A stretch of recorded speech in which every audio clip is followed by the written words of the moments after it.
Halo semua, perkenalkan nama saya Nita Tahlia. Jadi, di sini saya ingin membahas mengenai hukum perdata hak asuh anak. Hukum perdata merupakan cabang hukum yang mengatur hak dan kewajiban seseorang dalam masyarakat dan juga mengatur hubungan orang atau badan hukum yang mencakup berbagai aspek kehidupan masyarakat seperti perjanjian, perkawinan, warisan, dan tanggung jawab perdata. Nah, di sini saya ingin membahas mengenai hak asuh anak di Indonesia. Apa sih pengertian hak asuh anak? Dan juga hak asuh anak dalam hukum perdata Indonesia diatur berapa regulasi sih? Yuk kita bahas bersama-sama.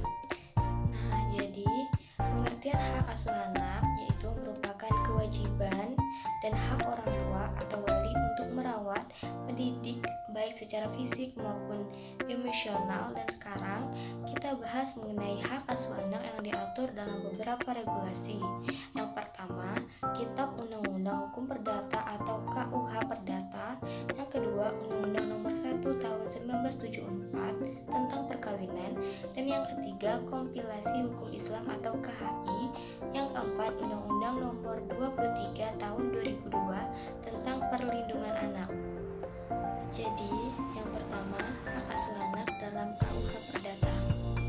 Dalam pasal 299 KUH Perdata, jika orang tua bercerai, pengadilan yang akan menentukan siapa yang berhak atas pengasuhan anak dengan mempertimbangkan kepentingan terbaik bagi anak. Yang kedua, hak asuh anak dalam Undang-Undang Perkawinan Nomor 1 Tahun 1974, Pasal 41. Dalam perceraian, hak asuh anak dapat diberikan kepada salah satu pihak dengan tetap mempertimbangkan kewajiban kedua orang tua dalam memberikan nafkah dan pendidikan. Pasal 45, orang tua wajib memelihara dengan mendidik anak mereka hingga dewasa, minimal 18 tahun atau sudah menikah. Dan yang ketiga, hak asuh anak dalam Kompilasi Hukum Islam atau KHI.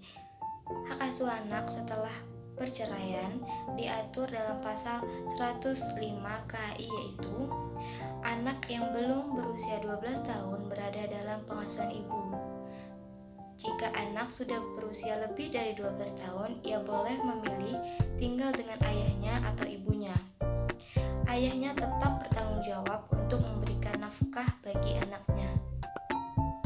Yang keempat, hak asuh anak dalam Undang-Undang Perlindungan Anak. Undang-Undang Nomor 23 Tahun 2002 menekankan bahwa hak asuh anak harus mengutamakan kepentingan terbaik bagi anak, termasuk dalam aspek pendidikan, kasih sayang, dan juga kesejahteraan. Dan yang kelima, perubahan hak asuh anak. Jika terbukti bahwa orang tua yang mendapatkan hak asuh anak tersebut tidak menjalankan kewajibannya dengan baik, maka pihak lain, misalnya mantan pasangan atau keluarga, dapat mengajukan gugatan ke pengadilan untuk mengubah hak asuh anak. Baiklah, kita akan membahas mengenai mekanisme pengajuan gugatan. Yang pertama, mengajukan gugatan ke pengadilan. Orang tua yang merasa berhak atas hak asuh dapat mengajukan gugatan ke pengadilan agama bagi yang muslim atau pengadilan negeri bagi yang non-muslim. Yang kedua, pembuktian di pengadilan. Penggugat harus menunjukkan bukti bahwa dirinya lebih layak untuk mendapatkan hak asuh, misalnya dengan dokumen keuangan, kesaksian, dan bukti lainnya. Yang ketiga, keputusan pengadilan. Hakim dapat memberikan keputusan berdasarkan bukti yang diajukan dan mempertimbangkan kepentingan terbaik bagi anak. Dan yang keempat, upaya banding. Jika salah satu pihak tidak setuju dengan putusan pengadilan, mereka dapat mengajukan banding ke pengadilan yang lebih tinggi. Peran lembaga perlindungan anak. Ada beberapa lembaga yang berperan dalam perlindungan hak asuh anak.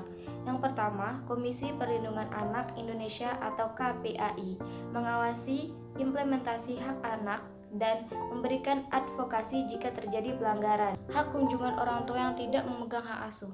Orang tua yang tidak mendapatkan hak asuh tetap memiliki hak untuk bertemu dan berkomunikasi dengan anaknya. Hak ini harus dilakukan tanpa menunggu kestabilan emosional anak dan tidak melanggar perintah pengadilan. Baiklah, itu saja pembahasan mengenai